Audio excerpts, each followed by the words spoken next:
you're like me, you are deep into Netflix's Jessica Jones, and you already shot right through Netflix's and Marvel's Daredevil, because they're creating this really interesting universe of the Defenders. And we know we're going to get Luke Cage next. We've already seen him in Jessica Jones. And there is news that Iron Fist is definitely happening, though it hasn't started filming yet. So we have this whole world where they'll eventually join up and form one season of the Defenders, at least. But how do they fit into the larger Marvel Cinematic Universe? Could they possibly appear alongside the Avengers? Well, that's complicated. Would you like to see that, though? Do you think it would work?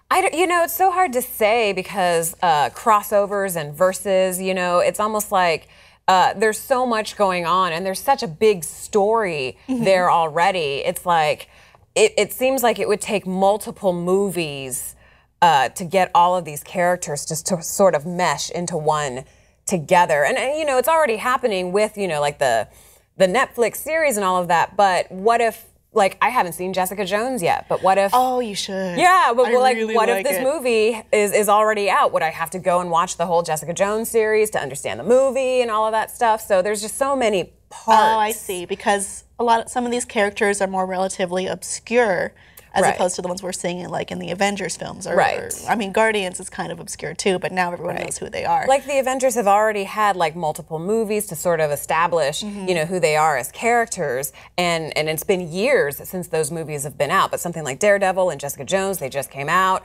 You know, it's hard to play catch up with a lot of these storylines. And for them to merge into one movie. They also have distinctly different vibes, which is, it seems like that the Netflix world, the Defenders world, seems to be more gritty and dark and more violent and less rooted in magic and more rooted in straight up violence. It is a little bit different. I do think they could mesh with each other.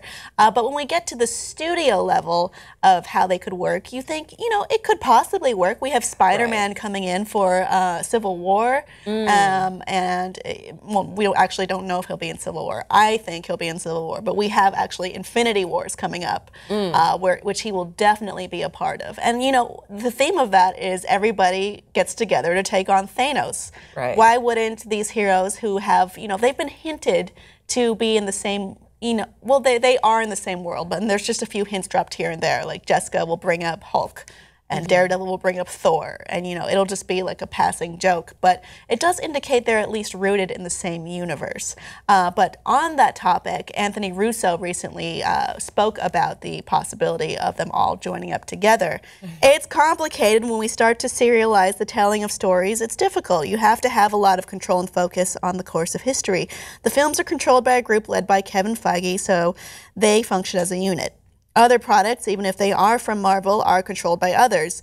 Then there is the possibility of a crossover, but it's more complicated. It's a smaller scale version of the problem that exists when remembering that Fox holds the rights to some of Marvel's most popular characters, as does Sony and others. As storytellers, we have control over what happens in Marvel movies, but everything is possible. Spider-Man became possible. Yeah, like 9 times. Well, okay, what they mean is Spider-Man in Marvel's world, not necessarily on his own thing. And we do have that coming up with a recast Spider-Man, and presumably he'll be in a smaller role, and there are certain stipulations to this agreement, but it did happen, and we do get to see it, and that's exciting to behold. But, you know, we famously have problems with the, you know, who owns Scarlet Witch and Quicksilver, or Wanda and Pietro, you know, it's a little bit, and then we have 2 versions of one guy, and it's a little bit muddled, but I think it could work if they maneuvered, and they certainly can. They're powerful.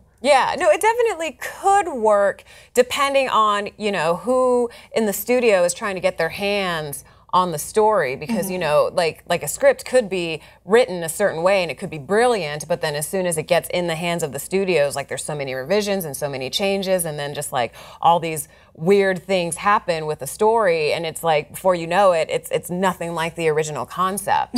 So I see what he means when he say it's complicated, and I think that also means it's because Hollywood in general is complicated. Well, even the Marvel structure is complicated. Right. We saw the change with Kevin Feige reporting directly to Disney as opposed to the Marvel head of studios, which I don't know. I mean, presumably that gives him more creative power over what's going on as opposed to being in a chain of command or having more opinions in.